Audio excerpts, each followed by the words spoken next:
Hello everyone, আজকের ব্লগটা এখান থেকে আমি শুরু করলাম। তো দেখো, এখন আমি ডিম সিদ্ধ আর আলু সিদ্ধ একসঙ্গে দিব। ডিম রান্না করব এখন। সকালে ছেলের জন্য খাওয়া রেডি করছি, ভাত হয়ে গেছে, আলু ভাজি হয়ে গেছে। এখন ডিম আর আলু রান্না করব। তো ওই জন্য ডিম আর আলু একসঙ্গে বসাই দিলাম। আলুটা হালকা একটু সিদ্ধ করে নিব।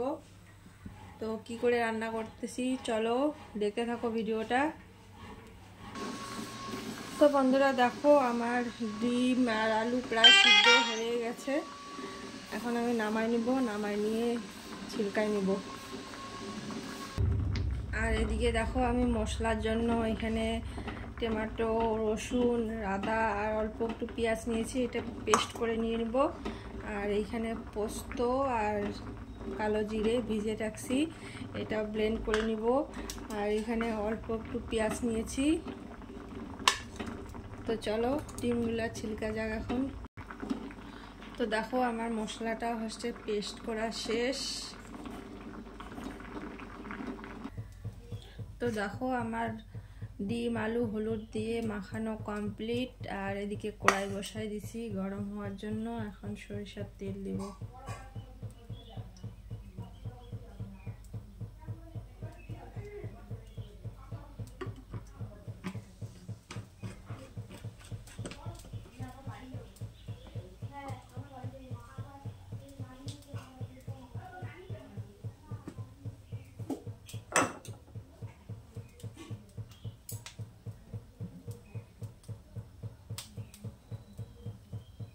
তো তেলটা গরম হয়ে গেছে, আমি ডিমগুলো দিয়ে দিব।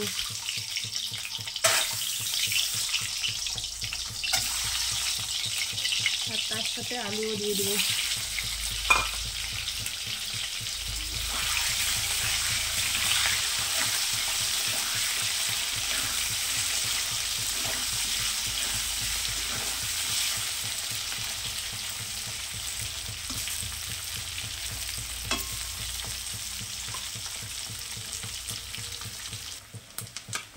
তো দেখো, আমার ডিম আর আলু একসঙ্গে ভাজা হয়ে গেছে, বেশি ভাজবো না।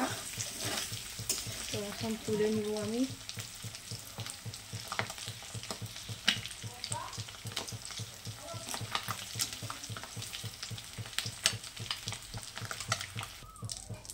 এই তেলে এখন পেঁয়াজ দিয়ে দিব।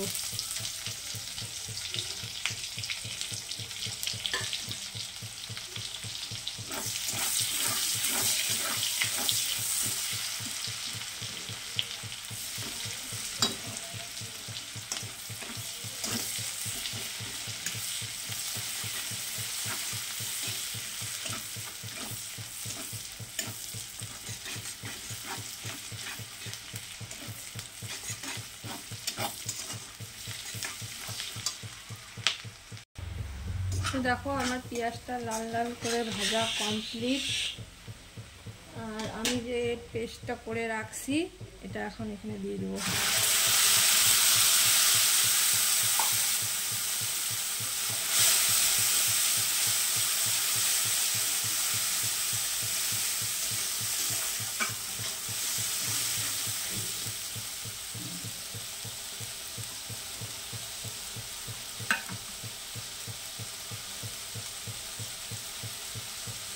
সামান্য পানি অ্যাড করব।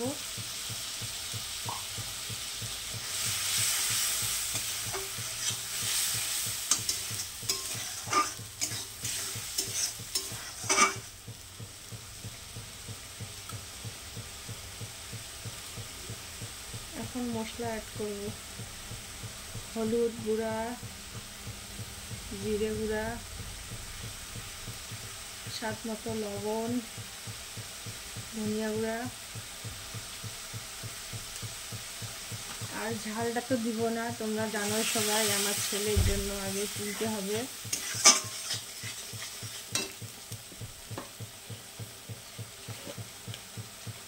একটু গরম মশলা,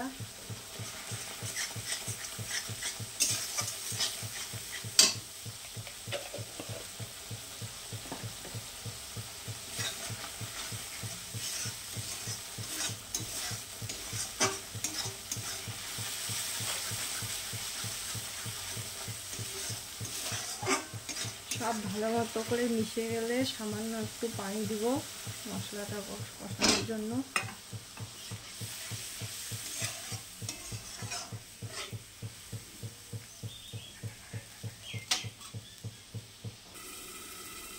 তো দেখো বন্ধুরা, মশলায় তেল ছেড়ে দিয়েছে।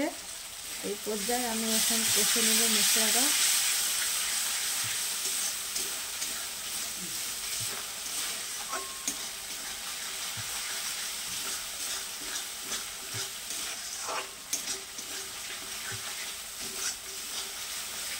মশলাটা বেশি কষবো না, নাহলে তিতো হয়ে যাবে। এই পর্যায়ে আমি দিয়ে দিব এই যে ডিম ভাজা আর আলু একসঙ্গে।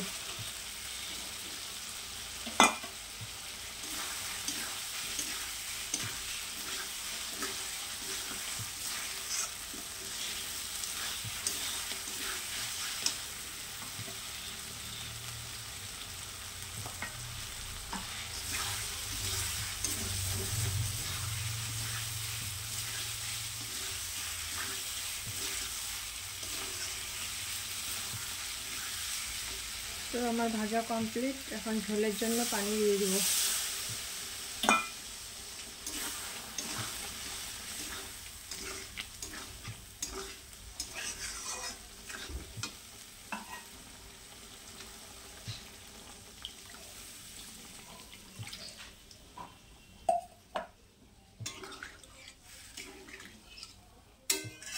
ঝোলের জন্য পানি দিয়ে দিলাম। এখন ঝোলটা ভালো মতো করে ফুটলে গরম মশলা দিয়ে নামাই নিব আমি।